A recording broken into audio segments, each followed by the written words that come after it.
بینەرانی کورسان نیوز لەر پێکە سڵاوتان لێبێ پانۆرامای ئەم شەوتان پێشکەشەکەم لەسەر بارودۆخی عێراق دوای کێشمێکی سیاسی زۆر هەروەها پابەند نەبوون بەوادە دەستوریەکان بە دیاریکراوی لەڵبژاردننی سەر و کۆمار دواتر کەمێک تاخیر بوو لە دیاریکردنی کاندیدی سەرۆکوەزیران سەرنجام چوارچێوەی هەمانگی شیعەکان کە لە ڕووی عورفی سیاسیەوە سەرۆکوەزیرانی عێراقیان بەرەکەوێ عەلی فالح سەیدیان بۆ پێکهێنانی حکوومەتی نوێی عێراق ڕاستبار لە ڕاگەیەندراوێکی لە ناکاو کە کەمتر لە ڕۆژانی پێشتر باسی زەیدی ئەکرا هەموو عێراقیەکان و تا ئاستێک سیاسیەکانیش ناوێکی غەریب بوو بۆیان زیاتر کابرایەک کە لە بواری بزنس و سەرمایه‌داری و بەرهێنان و میدیا کاری کردووە ئەم جارە پۆستێکی گرنگی جێبەجێکاری لەسەر ئاستی عێراق پێدرێت ئەوە شکەوتێک گەنجترین کاندیدی ڕاستپێدراوە بۆ پێگەێنانی حکوومەت دیار نییە ئایا لە ماوەی سی ڕۆژی دیاریکراوە بۆ پێگەێنانی کابینە زەیدی سەرکەوتووە بێت لە پێگەێنانی کابینەکەی و لە پەرلەمان متمانە وەرەگرێ ئەبێتە سەرۆکوەزیرانی عێراق یاخود تەنها ئەکرێ وەک دەرچوونێک لە تەواوبوونی وادەی دەستوری کاندید کرابێت تاکو و چوارچەوەی هەمانگی دەرفەتێکی تر بن بە خۆیان بۆ ئەوەی بارودۆخ کاڵسەنگانێکی بۆ بکەن لە چوارچەوەی و ئاڵۆزیانی کە لە ناوچەکەی لە چوارچەوەی شەڕی ئەمریکا و ئیسرائیل لەگەڵ ئێران ڕاستپاردنی زەیدی چ کاریگەرێکی لەسەر هەرێمی کوردستانە بێت لەسەر کێشاو پەسێردراوەکانی نێوان هەولێر و بەغداد لەسەر بژێوی لەسەر ئابووری دۆخی سیاسی دۆخی ئەمنی لە کاتێکی هەستیار و ئاڵۆزی وەگەوەی کێسە بە ڕۆژهڵاتی ناوەڕاست پێیدا تێپەڕەبێ ئەم بابەتە لەگەڵ هەرێک لە بەڕێزان سیروان محەممەد نووسەر و چاودێری سیاسی هەروەها دکتۆر ئەمیر نامێق چاودێری سیاسی لە ستۆدیۆکانمان لە هەولێر گفتوگۆی لەسەر کاک سیروان دوای بێنەوبەردەیەکی زۆر شیعەکان سەرنجام لە کاتێکی درەنگانە زەیدیان ڕاستبار قسێ لەسەر ئەوە هەیە ئایا زەیدی ئەتوانێت حکوومەت پێک بێنێ لەو ماوەی بۆ دیاریکراوە کەسایەتێکی وایە لەم دۆخە ئاڵۆزە سیاسی عێراقا حکوومەت تەشکیلکە سڵاوتان لەبێ زۆر سپاس بۆ ئەوی کە ئێمەتان بانگێک کرد سڵاو ڕێزمێ بۆ بەڕێز دکتۆر ئەمیر کە لە هەولێرەوە لەگەڵمانە بۆ بەرنامەکە بۆ گفتوگۆکردنەوە خۆشحاڵم کە ئەمڕۆ لەسەر بابەتێکی گرنگی وە بابەتێکی هەستیار سیاسی لە عێراق و کوردستان و ناوچەکە قسەکەین کات بیلال لە ڕاستیە ئەگەر ئێمە سەیری دۆخی ئێستای عێراق و کوردستان و ناوچەکە بکەین بەراورد بە دوو مانگ پێش ئێستا جیاوازی زۆر قوڵ و بنەڕەتی دروست بووە لە سەر ململانەی سیاسیەکان و هاوکێشەی هێز و هەژمونی هێزە دەرەکیەکان لەسەر عێراق و کوردستان پێش ئەوەی کە شەڕی ئێران و ئەمریکادا ڕوودا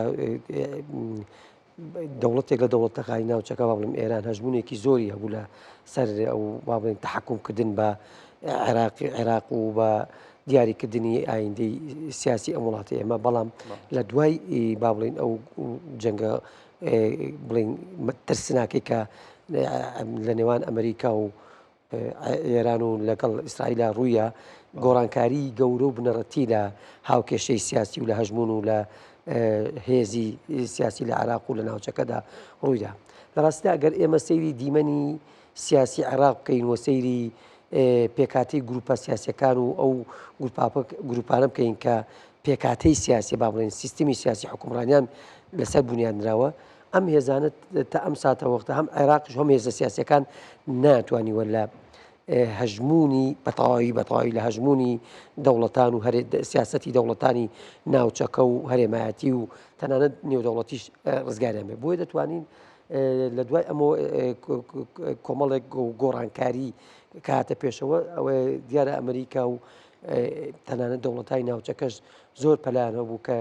حکوومەتی نوێی عێراقی پێک بێنرێ وە مشت و مڕ و ململانێ و ناکۆکێکی زۆر هەبوو دۆخە ئاڵۆزەیە زەیدی ئەتوانێت سەرکەوتوو بێ لەو ماوەی بووی دیاریکراوە پێکهێنانی حکوومەت خۆی زەیدی کە دیاری کراوە بێگومان لەسەر ڕەزامەندی ئەمریکا بە پلەی یەکەم ئەنجام ئێران دڵنیایەکەی بۆی کە ئەمریکا ڕەزامەند بۆ لەسەر کاندیدکردنی زەیدی لە کاتێکە باز لەوە ئەو بانکەی کە زەیدی سەرۆکی ئەنجومەنی جێبەجەکاری بۆ سزادراوە لەلایەن ئەمریکا بە تۆمەتی تەهریبی دۆلار سپیکردنەوەی پارەی گروپە چەکدارەکان خۆی عەلی زەیدی یەکێکە لەو کەس کە کارەکتەرانەی کە لە مێژووی سیاسی عێراق و لە مێژووی حکومڕانی عێراقدا وەکو تەمەن یەکێکە لە کارکتەر هەرە گەنجەکانی عێراق کە تا ئێستا بۆ پۆستێکی زۆر گرنگ وە باڵاترین پۆست دیاری کراوە. بێگومان ئەمریکا کە ئێستا بە تا ڕادەیەکی زۆر جیاواز وەکو باسم کرد بەراورد بە پێش جەنگەکە، ینی ئێستا تا ڕادەیەک ئەمریکا دەتوانێت هەژمونی خۆی بکەوە، دەتوانێت ڕۆڵ و پێگەی خۆی بێ و دەتوانێت ڕۆڵ و سەرەکیە بێ لە دیاریکردنی فۆرم و شێوازی حکومڕانی لە عێراقدا. بێگومان ئەمریکایەکان بە تایبەتی کە زۆر دڵەوە دڵنیانە بن ئۆکان بۆ ئەو نەدەکرد کە عەلی زێدی بێتە سەرۆکوەزیران و ئەو پۆستە گرنگ و پڕبایەخە وەربگرێت و کە پێگومان ئەو پۆستە پۆستێکی تەشریفاتی نییە لە بەروی سیستمی سیاسی لە عێراقدا سیستمێکی پەرلەمانیەوە سەرۆکوەزیران ینی دەسەڵاتێکی باڵا هەیە لە بەڕێوە بردنەوەانە بەروی ئەمریکا یەکێک لەو مەرجانە یەکێک لەو شتانێک بە بڕوای من تەبان یەکێک لەو مەرجانە ئەوەیە کە ئەو پیاوێکی تەکنۆکراتە و پیاوێکە دوورە لە هەژمون و بارگاوی نەبووە بە لە نێو گروپە با بڵێن هێز و گروپە جیاوازیەکانی عێراقدا بە تایبەتی گروپە شیعەکانەوە بێگومان پێشتر پێشوەختەوان گرنگتیویان با بڵێن ئەوان لەگەڵ ئەمریکایەکان لێ وەرگتووە کە بتوانێت گۆڕانکاری با بڵین لە تەواوی لە بنیادی سیاسی بکە ئەو ئەمریکا کە نەیتوانێت ڕێگای هێزەوەیان نەیویست لە ڕێگای هێزەوە تەسفیەی هێزە چەکدارەکان و میلیشیا چەکدارەکانی عێراقا دیارە بێگومان ئەو لەوە دڵنیایە کە کارکتەرێک وەکو عەلی زەید دەتوانێت هێدی بە هێدی قۆناغ بە قۆناغ بتوانێت دیاردەی میلیشایی و با بڵین ئەو میلیشیانەی کە وەلایەنەیە بۆ دەوڵەتی زەیدی لەوە لە چیە بتوانێت گروپە میلیشیاکان کۆنتڕۆلکە گەڕێمەوە بۆ وەڵامی و پرسیارە بۆلات دکتۆر ئەمیر لەو بارودۆخە ئاڵۆزەی کە هەیە هەندێک پیان وابوو کە عێراق پێویستی بە کەسایەتێکی سیاسی ئەمنی بەهێز هەیە بۆ کۆنتڕۆڵکردنی عێراق، بەڵام بابەتی گەندەڵی و کەمی خزمەتگوزاریش لەلایەکتر لەوەی پێویست بە کەسێکی تەکنۆکرات بکە. زەیدی لەم دۆخە ئاڵۆزەیە ئەتوانێت و ئەرکەی پێی سپێدراوە ڕایپەڕێنێ؟ بەڵێ دەست خۆش بۆ پرسیارەکە سڵاوڕێزم بۆ هاوڕێم کاکسیروان هەیە. دیارە عێراق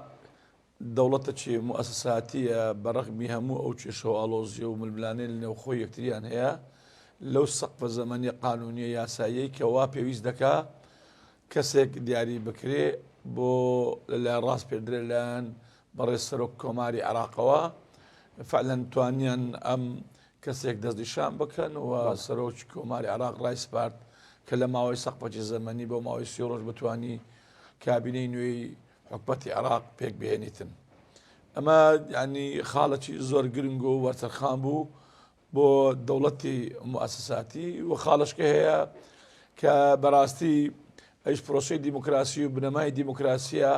و مەسلەی قۆڕەخکاریە و مەسلەی دەستا و دەستکردنی دەسەڵاتە لە دوای ڕوخانی ڕژێمی پێشەوە بە زۆر لە زۆرەکان دەستا و دەستکردین دەسەڵات لە عێراقەیە و تا ئێستا وابزانم سەرۆکوەزیرەکان هیچیان دووبارە نەبوونەتەوە و ئەوەش دەکراوەتە پێوەەر چێ زۆرنی کورسەکانی هەیە ئللا ئەبێ ئەوە سەرۆکوەزیران بێ زۆر جەروا هەبووە لە هەندێک لە کابینەکان سەرۆکوەزیران دکتۆرە شتێکی زۆر گرنگە بوو بێ ئەمەوە سەر پرسیارەکەی خۆم بەس ئەمەوێ باسی کێوە بکەین وەکو بنەمایکی دیموکراسی ڕاستە هەڵبژاردن لە عێراق لە کاتی خۆیان جێبەجێکراوە دەستا و دەستکردنی دەسەڵات هەیە، بەڵام زۆربەی زۆری سەرۆکوەزیرەکان بە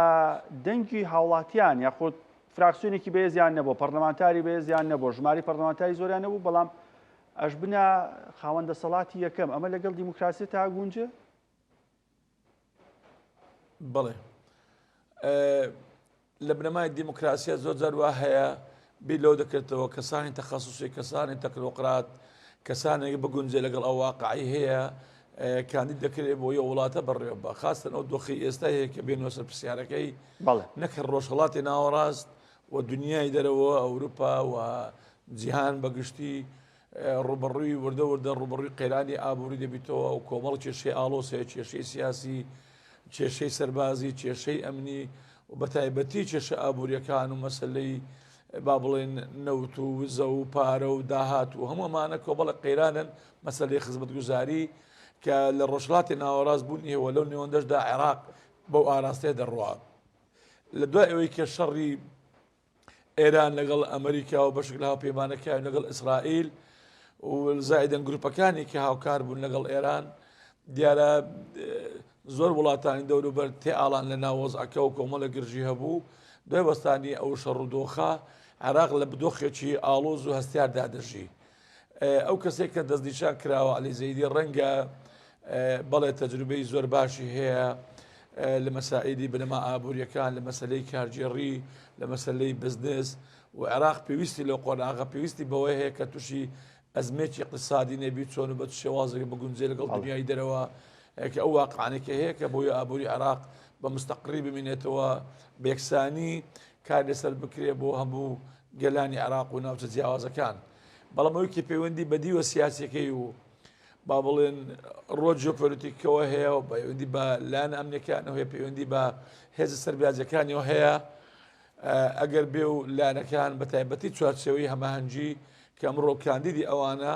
و زۆرینیان دەنجیان پێدا بۆ دیاریکردن بۆی کابینی حکومەت پێکبینی تەنها سێ کەس نەبی ئەگەر ئەوان پشتیوانی بن و هێزەکدارەکان پشتیوانی بن و مؤسساتی حکومی پشتیوان بن و خۆی کەسایەتێکی بەهێز بێ من پێم وایە وردە وردە دەتوانێت زۆر شتێ بگۆڕێ و هیچ شتێک لە ژیانی سیاسی ئیداری لە ژیازیەکەی لە نێوان عەلی زەیدی لەگەڵ محەممەد شیع سوودانی کە بتوانێت گروپە چەکدارەکان کۆنتترۆلکە لە کاتێکا کە سوودانی نزیکەی 46 ئەندامی پەرلەمانی هەیە 3 ساڵ ئەزمموی حکومڕانی هەیە و تا ئەستێک پاڵپشتی نێودەوڵەتیشی بۆ دروست بووە یەمەوە بۆ وەڵامی ئەو پرسیارە کاک سیروان دۆخی عێراق پێویستی بۆیە کە کەسێکی تەکنۆکرات بەڕێوەی با یاخود پێویستمان بۆیە کە کەسێکی ئەمنی بەهێز هەبێت لە کاتێکە چەندین گروپی میلیشیای خود چەکدار هەیە لە دەرەوەی دەسەڵاتی حکوومەت من ئەمێ ئاماژە بۆ دەم بەڕێز دکتۆر ئەمیر ئاماژە بۆدا کە لە باسی دیموکراسی کرد من ئەوە دەمیم لە عێراقدا ینی کێشەی بنیادی حکومڕانیمانەیە تا ئێستا لە عێراقدا لە ساڵی 2003 کە حکوومەتی عێراقی سەدام حوسێن ڕووخا کۆتایی پێهات تا ئێستا نەتوانراوە ینی ئەساسێک ینی بۆ حکومڕانێکی تەندروستیان بۆ سیستمێکی دیموکراسی ڕەشی دابنێت لە ئەوەی کە هەیە لە عێراقدا ئیرادەی خەڵک نییە سندوقەکانی دەنگدان تەحەکوم ناکە بە بەڵام تاکسیوانیسە بۆ نەئیتاری تەنسیقی نزیکەی 160 کورسیان هەیە ئەمانیان کاندیدێکدان ئەمە تعبیر ناکە لە دەنگی خەڵک ئەزانی ئێمە دەبێت لەوە تێبگەینە عێراق بە ئیرادەی خۆی تەحەکوم ناکە بە ئیرادەی خۆی ناتوانێت حکومڕانی وڵاتەکەی خۆکە هەموو ئەو هێز و گروپ و میلیشیا چەکدارانە ینی شەڕی وەکالەتی وڵاتان دەکەن بۆ بەرژەوەندی یەکێک لە وڵاتان بۆ لە ترم بە تویت لە تور سۆشیاڵە من مالکیم قبول نییە کێشە دروستە مۆزوعەکەوەیە کە عێراق خاوەنی سیادە نییە هێزە سیاسیەکان سەر بە خۆنین لە بڕگارداندا سیستمی حکومڕانی لە عێراقدا لە قەیرانێکی قوڵی بنیادیدایە دیموکراسی تا ئێستا ئەلفوبەیەکی لە عێراقدا جێبەجێ نەکراوەتە نا هەڵبژار ناڵبژارنەکەش ئەزانین بە چه ئاراستە و بە چ شێواز و میکانیزمێک بەڕێوە دەچێت کە دەتوانێت ئەگەر لێ کۆڵینەوە هەڵبژاردن دەکەوێتە بەردەم ینی ناشەرعیبوونی پرۆسەکەەوە ئەوەی کە هەیە تەنها ئەبۆیە بتوانن کۆمەڵێک دەم و چاو کۆمەڵێک گۆڕانکاری لەناو حکومڕانیدا لەناو سیستەم و حکومڕانیدا بکرێ ئەوەی کە وەک باسم کرد لە عێراقدا سیستەممان نیە بنیادی حکومڕانی باشمان نیە ئەو هێزانەی کە دانەوێت حکومڕانی هەرێمکەیان ئەو کارکتەرانی کە دێنە پێشەوە بە ئیرادەی خۆیان نییە بە ئیرادی عێراقیەکان نیە بە ئیرادەی پەرلەمان و دامەزراوە و دامەزراوە یاسایەکانە بۆیە زەیدی توانێت لەناو ئەم هەموو کێشانی کە باست کرد بەشێکی ئەمانە چارە سەرکایە خۆت بێتە سەر وەزیرانەکە بەشێک لەم قەیرانە یازاڵ بێ کاک بیلان لەوانەیە کەمێک لە هەندێک بابەتی شتی جوزئی و شتی ڕێژەیدا گۆڕانکاری بکە بەڵام ناتوانێت ئەم هەموو قەیرانە لە عێراقدان قەیرانی سیادەمانەیە قەیرانی سیستممانەیە قەیرانی حکومڕانیمانەیە قەیرانی داراییمانەیە قەیرانی پەیوەندی نێودەوڵەتیمانەیە یعنی کۆمەڵێک دەستی وەردانی دەوڵەتانی هەرێمایەتی ناوچێت کەسایەتی خۆی و لاوازی لە بابەتی سیاسیایان شتێکی تر هەیە نانا پەیوەندی بەوە نیە لاوانەیە بە خۆی کارکتەرێکی سیاسی زۆر بەهێز و کاریگەر بێ بەڵام هەتا سیستمی سیاسی وەکو باسم کرد لە بنیادەوە لە ئەساسەوە گۆڕانکاری بەسەردانەیە و عێراق نەبێتە خاوەنی سیادەی خۆی و هێزە سیاسیەکان ینی وەلایەن بۆ دەوڵەتانی ناوچەکە و لەژێر هەژمون و سیاسەتی دەوڵەتانی ناوچەکە و تەنانەت ئەمریکا ئەوڵان نەژانمێنێ ناتوانین ئێمە بتوانین هەر کارێکتەرێک بەهێزدا بنەی ناتوانێت ئەو گۆڕانکاری بکە بە خواست و ویستی خەڵکی عێراق و گەلانی عێراق بێت و ناتوانێت پرۆسی حکومڕانی بەم مانە دروستەکەی بخاتە سەر پێی خۆی بۆیە بەردەوام وەک باسم کرد تەنها پەیوەندی بە ئەم شخص و بە ئەو کارکتەری سیاسیان بە ئەم حیزب و بە ئەو گروپی سیاسیەوە نییە لە عێراقدا وەکو باسم کرد کێشەی بنیادیمانەیە کێشەی ئەساسیمانەیە و بێگومان لەوانەیە لە قۆناغێک لان لە شوێنێک لە سوشتێک لە مەرحەلەیەک لە مەرحەلەکان بە شێوەی ڕێژەیی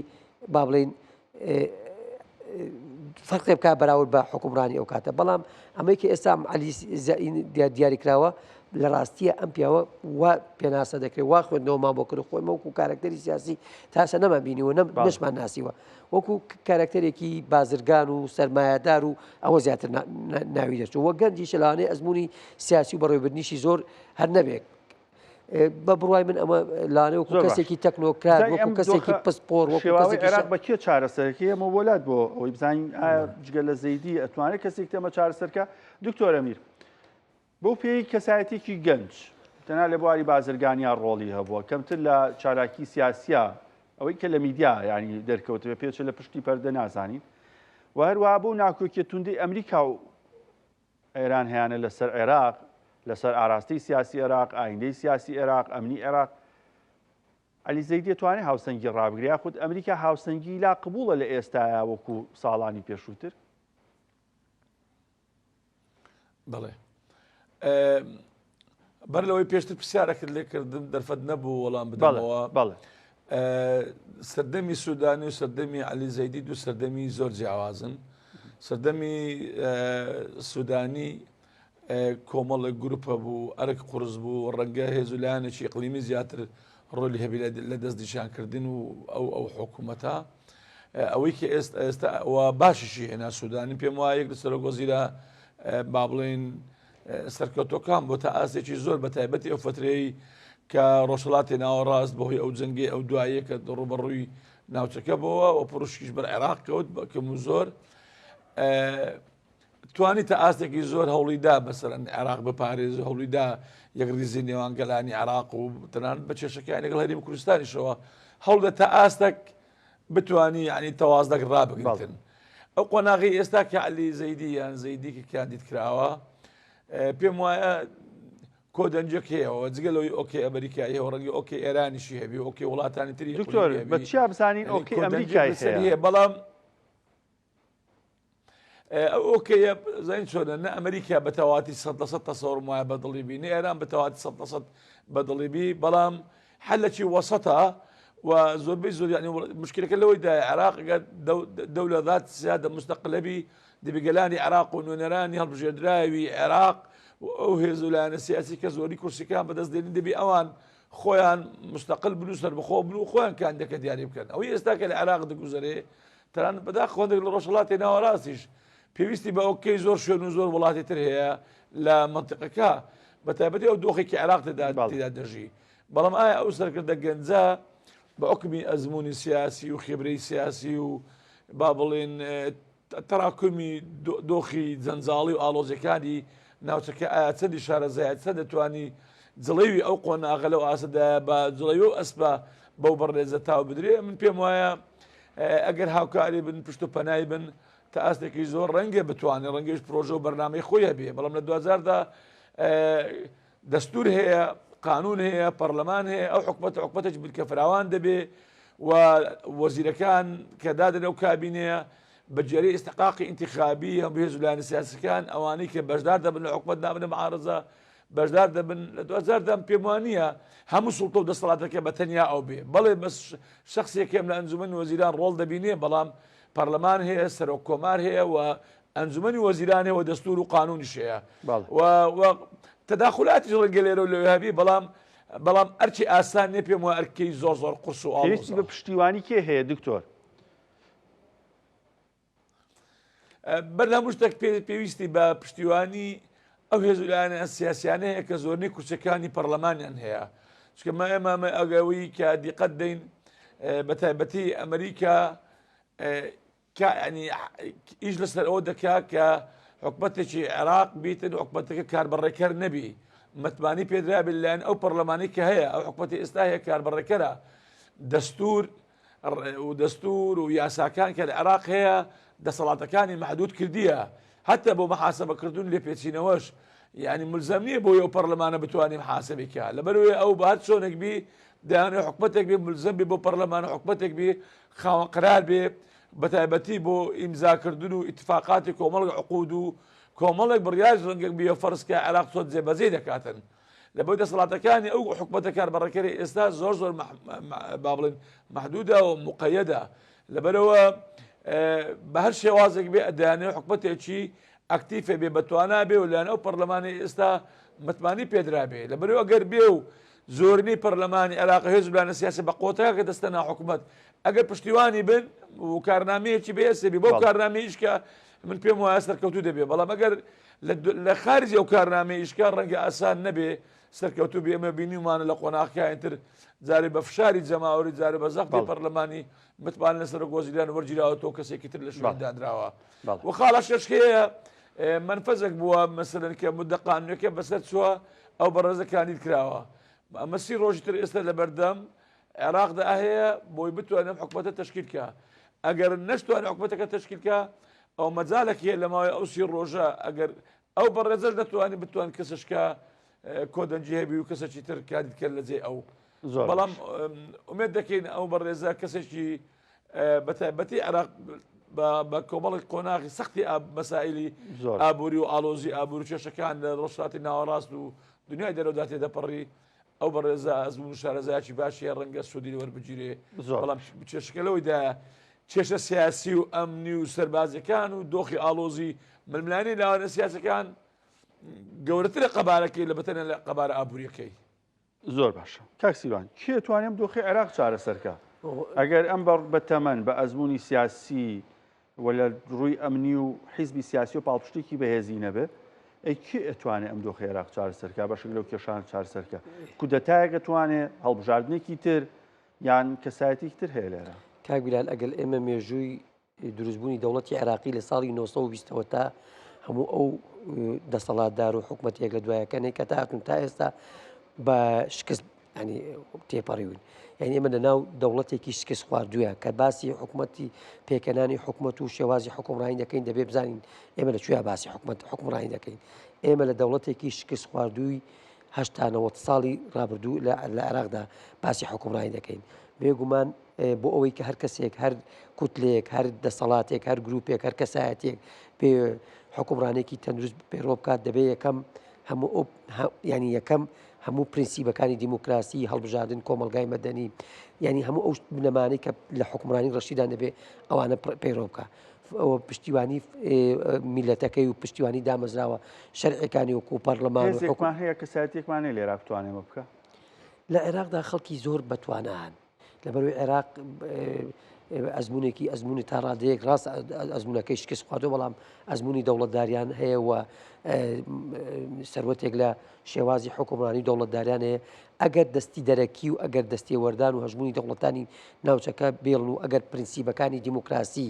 لە ناو پرۆسی حکومڕانیدا ڕنگ باتەوە و جێبەجێ بکرێ پێکمان دەتوانین حکومڕانێکی زۆر باش و دەوڵەتدارێکی زۆر باش جێبەجێ بکەین پێگەی لە مۆزئانەیە چۆنە بێت لە تایبەت لە ڕاستپاردنی زەیدی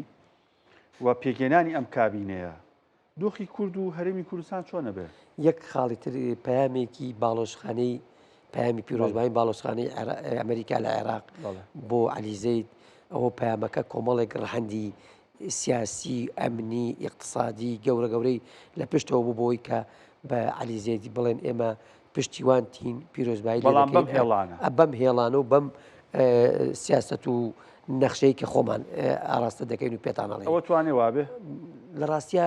دیارە کە ئێستا و دەجیشانکرا و ئەمریکا پیرۆزبایی لێ دەکا و خۆشحاڵە بۆی کە ئەو پۆستە بدرێ بە ئەو پێگومان ئەوە ڕێکوتنی پێشوەخت کراوە قسەی لەسەر کراوە گفتوگوی لەسەر کراوە یعنی ئەو ئۆکەی ئەمریکای وەرگرتووە بەس کاکسیان هەست ناکی ئەو ڕاگەندراوی باڵۆزخانی ئەمریکا قسێکی دیبلۆماسیانە بێ وەک لەوەی پاڵپشتێکی سەرەکی بێ خۆی کە ئێمە زیاتر جەخت لە پاڵپشتی خەڵکی عێراق کاتەوە بە دیاریکراوی کە پاڵپشتی خەڵکی عێراقن و ئەمە هێڵەکانی ئێمەیە عێراقێکی سفر لە تیرۆر مەبەستی گروپی میلیشیاتە نیشتنی بۆ هەروەها سەروەری عێراق حکوومەتێکی بەهێزی عێراق کەم بەستیوە دەزوەردانی دەرەکی نەبێتە و هەروەها لە پێناو ئەمریکیەکان و عێراقیەکانش بەیانی وشەی ئەمریکای ناوەتە پێش عێراقەوە زەیدی ئەتوانێت کاتێکی تاڵی تەنسیقی ئەم کەسەی کاندید کرد ئەو بتوانێت ئەو کەسای خۆی ئەگەر ئێمە پێش ئەوەی ئەم ئەلێزێت مڕەشەح بکرێ بە پاڵێرویانی ئۆکی ئەمریکا و تەنانەت ئێرانیش وەرگێ مالکی بۆ خۆی بەنیاز بوو ئەو پۆستە وەربگرێت و مشتومڕی گەورە گەورەش لەسەر چەند کارکتەرێکی سیاسی هەبوو کە بەڵام دوایی نەگەشت نەتیجە بە نەتیجە ئۆکەی ئەمریکا و تەنانەت ئێرانیشی وەرگێت با بڵین کە ئەم پیاوە بێتە سەرۆک وەزیرانی عێراق و ئەو پۆستە وەربگرێ بێگومان بە پلەی یەکەم دەبێ وەکو باسی کە ئەو کۆمەڵە خاڵی تاوی نەهێشتنی میلیشیای چەکدار و بنبڕکردنی گەندەڵی و دامەزراندنی با بڵین گەڕانەوەی سەروەری وسیادە بۆ عێراق و کۆمەڵێک با بڵین هەنگاو و کۆمەڵێک سیاست کە لە بەرژەوەندی بەتایبەتی ئەمریکادا بێ و باسی کوردت کرد کورد ئێمە با بڵین بۆ خۆبازین هەلومەت ناوچەکە ئێمە بە هەلومەرجێکی سەخت و دژوار و ئاڵۆزی مەترسیدار و هەستیاردا تێپەڕ دەبێت پێویستە کورد کە لەم کاتەدا هەم بۆ ناوخۆی و هەم بۆ بەغدا و هەم بۆ وڵاتانی ئیقلیمی و هەم بۆ سیاسەتی نێودەوڵەتیش خاوەنی خطابێکی نیشتیمانی خاوەنی خطابێکی نەتەوەیی بێت و بەرنامە و ئەجندایەکی نیشتیمان سازی دەوڵەت سازی بێ ئەوەی کە لەسەر ئەساسی پشکێنەی حزب و بەرژەوەندی ئەم گروپ و ئەو گروپی سیاسی دەبێت هەموو ئەوە وەلا بنێن بەرژەوەندی باڵای نیشتیمان و بەرژەوەندی پرسی نیشتیمانەکەمان و هەرێمەکەمان و قوارەکەمان لە بەرچاو بگرن پێویستە بۆ ئەوەش بۆ ئێمەش بەڕاستی بۆ ئەوەی کە بتوانین پێگەمان لە حکوومەتی بڵین ئەم حکوومەتە نوێی کە دێ پێگەی کورد بەهێزی وەکو ئێستامان لێنەیە موچە دێ و موچە نانێرێ و وەزیرێک بێتە کۆسب لە بەردەم نردنی موچە و نەناردنی موچەیان کابینەکە بێتە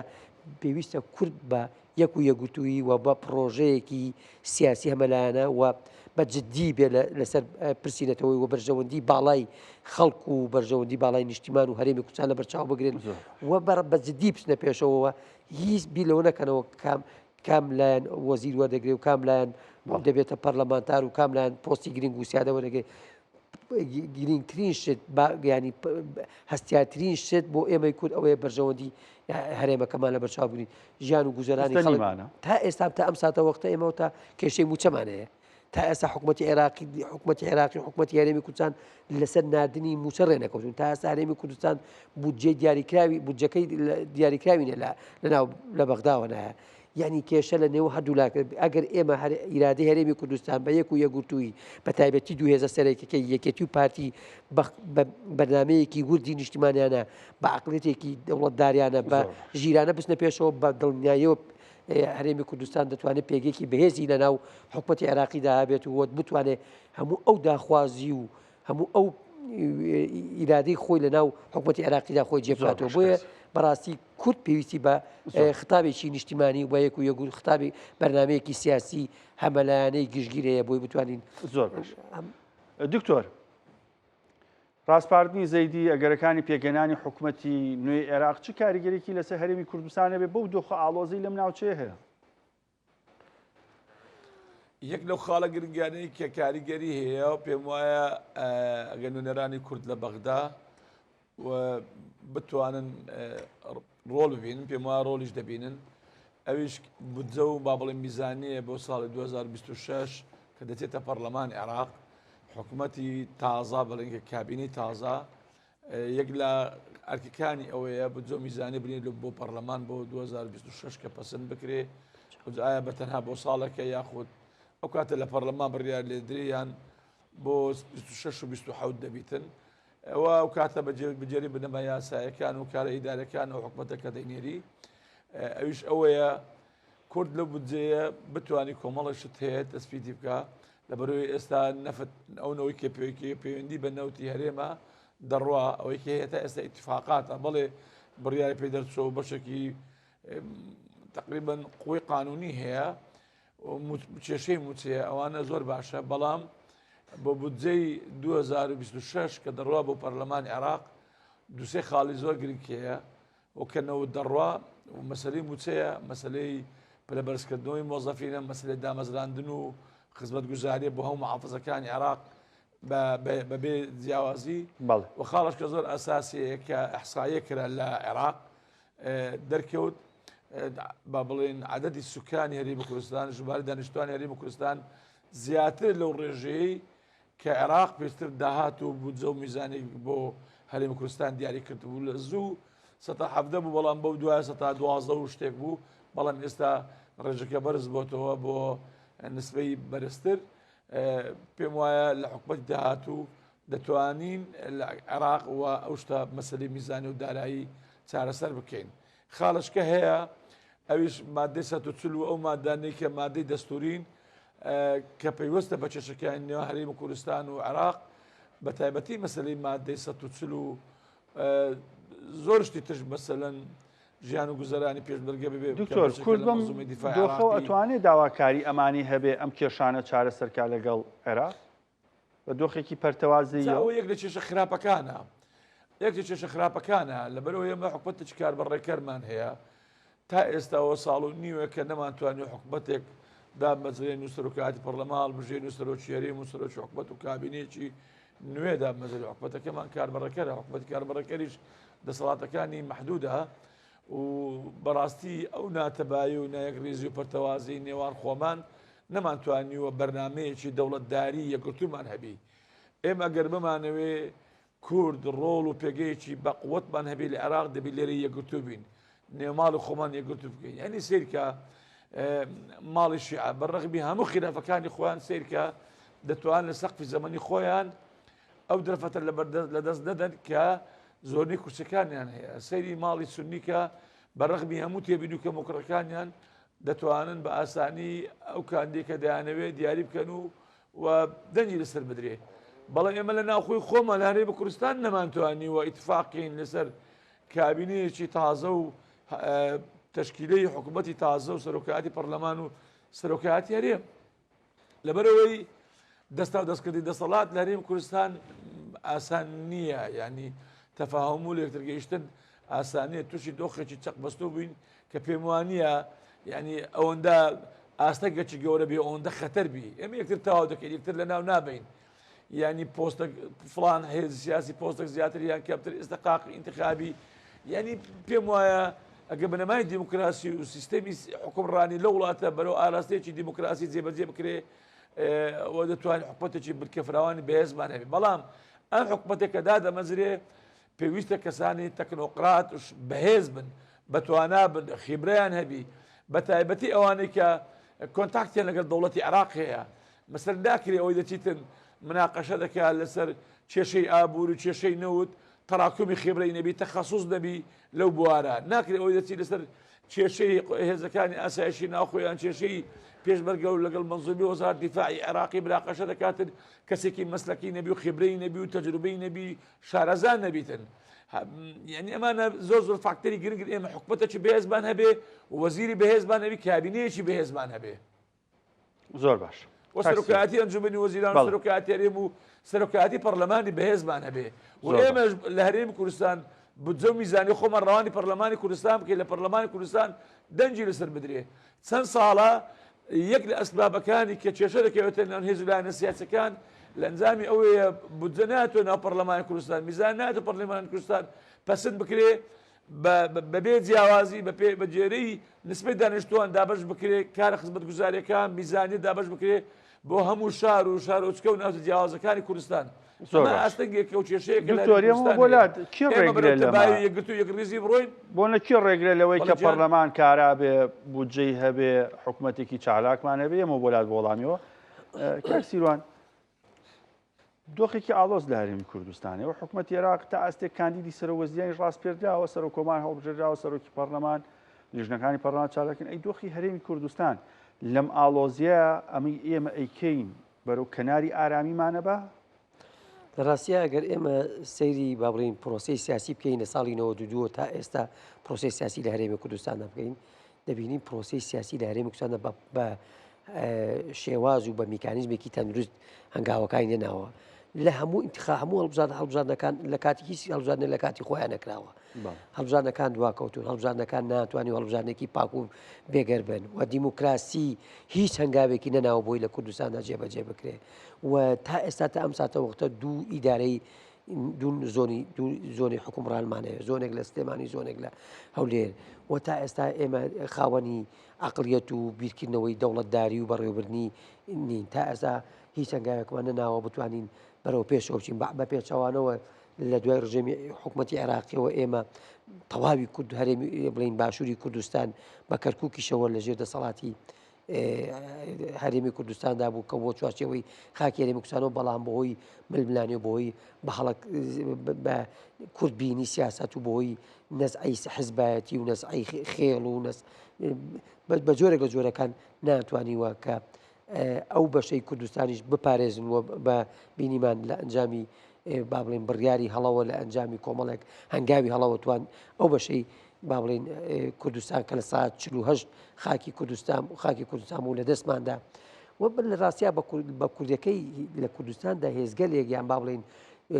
هێزگەلێکمان نییە بە شێوازی دەوڵەتداری و حکومڕانێکی تەندروست و حکومڕانی بکە ئەوەی کە هەمانە لە کوردستانەوە باسم کرد دوو ناوچەند بە عقلیەتی حیزبی و تەنانەت بە عقلیەتی خێڵ و بە عقلیەتی با بڵێن ناوچەگەری و بە عقلیەتی هەژمونگەرایی و ململانەی سەخت ئێستا پێم وایە من زۆر جاکە دەبینی سراعەکە لە بینی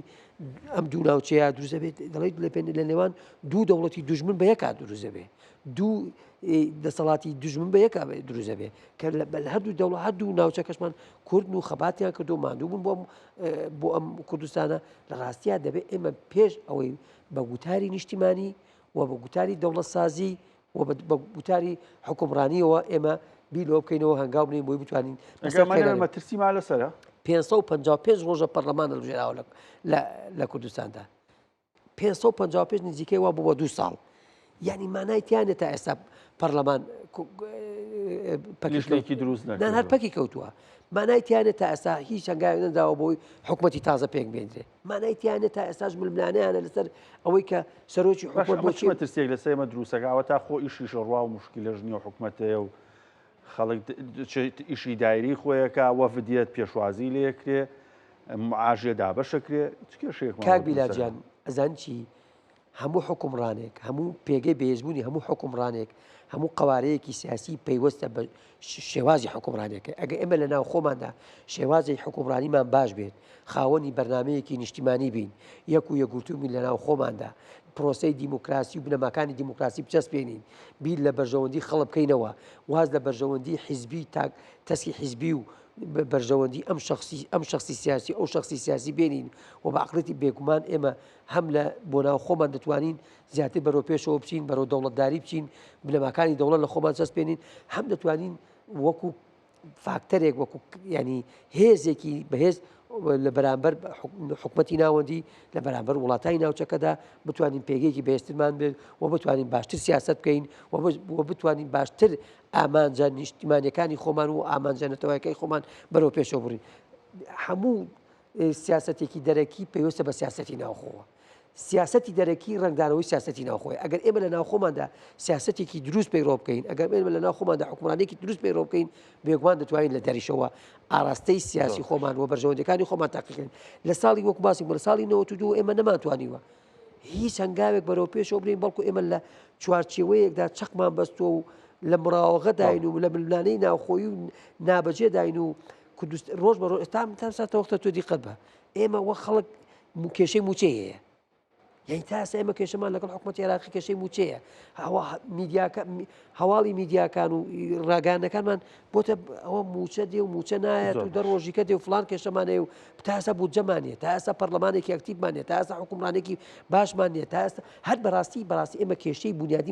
بنیادیمان لە سیستمی سیاسی لە حکومڕانی لە شێوازی ئەدای حکومڕانیمانەیە تۆ دیقەت بە لە هەموو هەڵبژاردنەکاندا خەڵک چەند متمانەی بە مێزە سیاسانە ماوە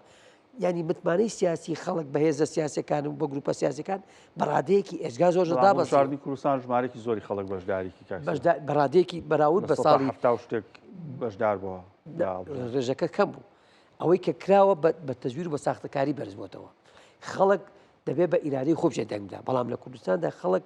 تۆ دیقە بچۆ جەنابەت ڕۆژنامەنووسی منیش ڕۆژنامەنووس و هاوڵاتی بچۆ لە خەڵک پرسیارکە بزانە خەڵک متمانەی بە مێزە سیاسیانە ماوە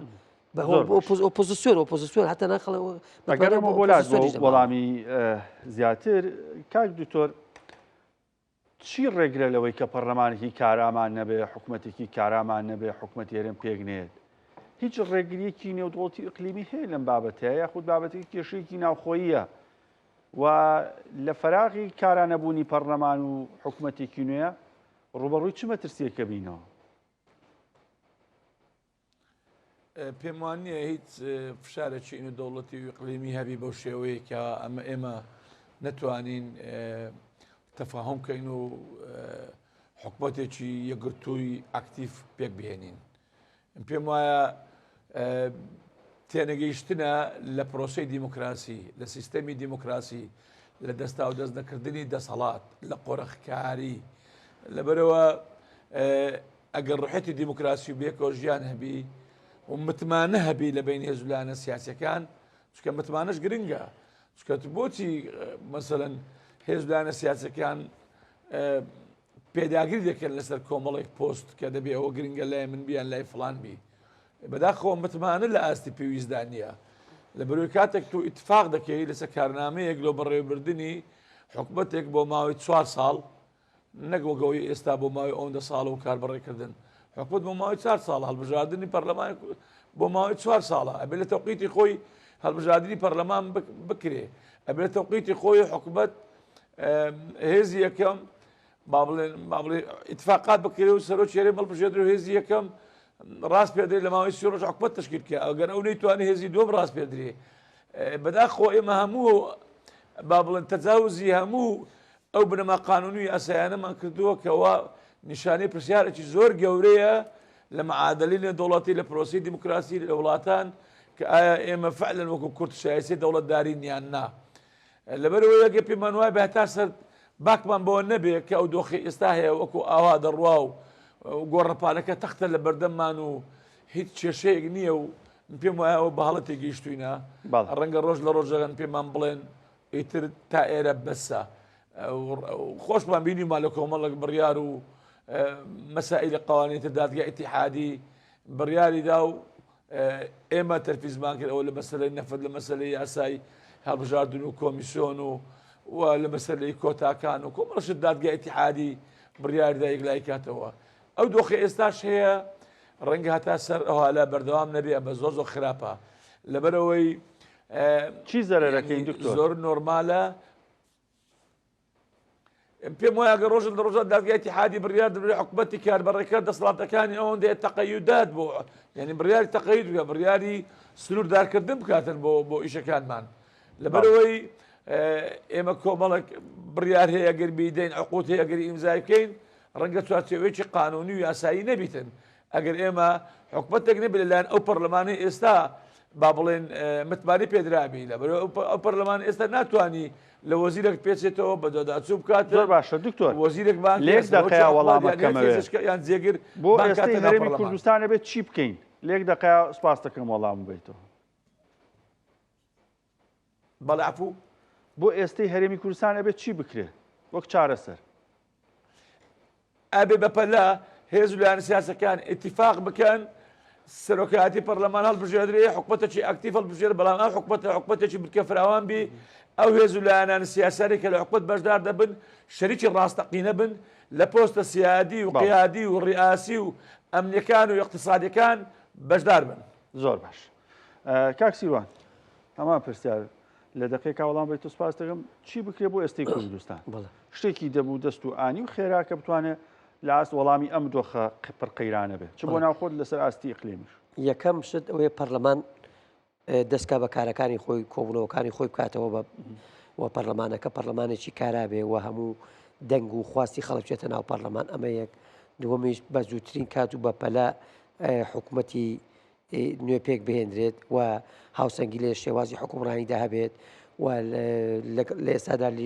با بڵێن وەفدێکی بەهێزی دروست بکرێت کە لەگەڵ حکوومەتی تازەی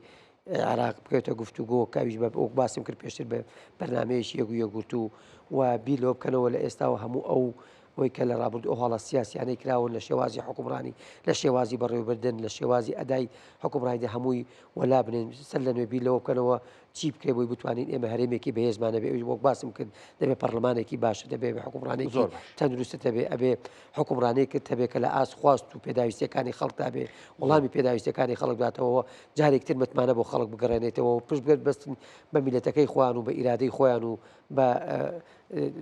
ئیرادەی میلەتەکەمان. کاکسیروان دکتۆر ئەمیر من چێژم لە دکتۆرەکەمان بینی بە چاونێک زۆر باشتانێنی لەسەر پرۆسی سیاسی عێراق وەرەمی کوردستان بەڕێز سیروان حەمەڕەشید نووسەر و توێژەری سیاسیەوە دکتۆر ئەمیر نامیق چاودێری سیاسی لە ئەستودەکانمان لە هەولێر سوپاس کە لەگەڵمان نابوون ئێوەش هەر شاد.